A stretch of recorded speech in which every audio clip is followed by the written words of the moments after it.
ساتھیاؤ، میں اور آپ آج کی اس بزم میں یہ پختہ عزم کر کے اٹھیں کہ آج ہم خود بھی اور اپنی اولاد کو بھی، اپنے دوستوں کو بھی، میرے والد گرامی فرمایا کرتے تھے جس سے دوستی ہو نا اس کی انگلی پکڑ کے دین کی راہ پہ لے آؤ، یہ دوستی کا حق ہے۔ اس کے لیے آپ بہت کچھ کرتے ہیں لیکن اگر اس کو دین نہیں دیا تو کچھ بھی نہیں دیا۔ کوشش کرو میرا دوست ہو اور جہنم میں جائے۔ والدین بچے کے مستقبل کے لیے کتنی کوشش کرتے ہیں، لاکھوں روپیہ لگاتے ہیں مستقبل ٹھیک ہو جائے، کرتے ہیں کہ نہیں کرتے؟ یونیورسٹیوں کے اندر، کالجوں کے اندر کتنی بھاری فیسیں بھرتے ہیں۔ کیوں اتنا کچھ کیوں کر رہے ہو؟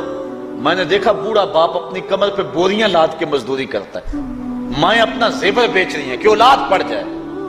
میاں اتنا کچھ کیوں کر رہے ہو؟ جی مستقبل ٹھیک ہو جائے۔ یہ مستقبل کتنا ہے؟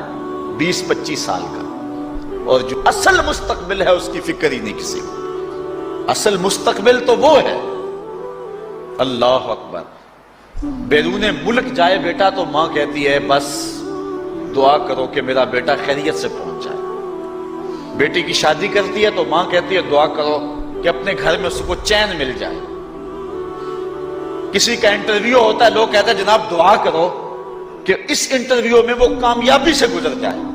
میں کہتا ہوں جب قبر میں اترتا ہے پھر کسی نے آ کر کبھی نہیں کہا کہ دعا کرو مشکل گھڑی آ گئی ہے خیریت سے گزر جائے۔ اصل امتحان تو یہ ہے، اگر اس امتحان سے گزر گیا تو کامیابی اور بامرادی۔ یہ تھوڑا سا مستقبل دنیا کا، اس کے لیے ہم کتنے پیسے لگا دیتے ہیں۔ سب کچھ اولاد کو آتا ہے، ہر شے فر فر پڑھتے اور بولتے ہیں، دعائے قنوت بھی نہیں آتی ہوتی۔ تو ہم اپنی اولاد کے لیے دین کا تحفہ اس کو کبھی نہ چھوڑیں۔ اللہ اکبر، کوشش کریں، محنت کریں۔ حضور نبی رحمت صلی اللہ علیہ وآلہ وسلم نے ان بد عمل واعظین کی بات بھی کی ہے کہ جو لوگوں کو نیکی کا حکم دیتے ہیں اور خود اس پہ عمل نہیں کرتے۔ آج ہمارے کچھ واعظین لوگوں کو تو واعظ و تلقین اور نصیحت کرتے ہیں اور خود نماز میں سخت سستی کا ارتکاب کرتے ہیں، اور جس سے قوم کے اندر نماز میں سستی عملاً پیدا ہو جاتی ہے۔ کوئی عرس کی تقریب ہو، کوئی محفل نعت ہو، کوئی جلسہ ہو، کوئی شادی کی تقریب ہو، نماز کے وقت کا پورا خیال رکھا کریں اور اس بات کا لحاظ رکھا کریں۔ بلکہ ہمارے ہاں ایک عجیب سا فیشن ہے اور عجیب سی بات ہے، میں بڑا حیران ہوا کرتا ہوں کہ عشاء کے بعد جب جلسے ہوتے ہیں نا ہمارے مساجد کے اندر، تو مغرب سے اعلان شروع ہو جاتا ہے آج رات فلاں صاحب خطاب فرمائیں گے، اور پھر جب نماز عشاء ہوتی ہے تو ہمارا نقیب محفل کھولتا ہے لاؤڈ سپیکر اور وہ اعلان کرتا ہے حضرات جماعت ہو چکی ہے، اب مسجد میں آ جائیں۔ یعنی یہ نماز کو ہلکا کرنے والی بات ہے۔ انہوں کو کہا جا رہا ہے کہ بلکہ بعض تو کہہ دیتے ہیں جس کا تمہیں ڈر تھا وہ گزر گئی ہے، اب آ جاؤ، کیا لینا ہے جلسے میں آ کر اگر نماز ہی نہیں پڑھنی ہے تو۔ ممبر و محراب کے جو ذمہ دار ہیں ان سے جو ہے وہ عجیب و غریب قسم کی جو ہے وہ حرکات سکنات سرزد ہو رہی ہیں۔ یہ جو جہل نقیبوں کا ایک غول آ گیا نا، یہ بھی ایک بہت بڑی مصیبت ہے۔ ایک تو بے تحاشا القاب، دوسرا دین کی روح سے ناشنائی۔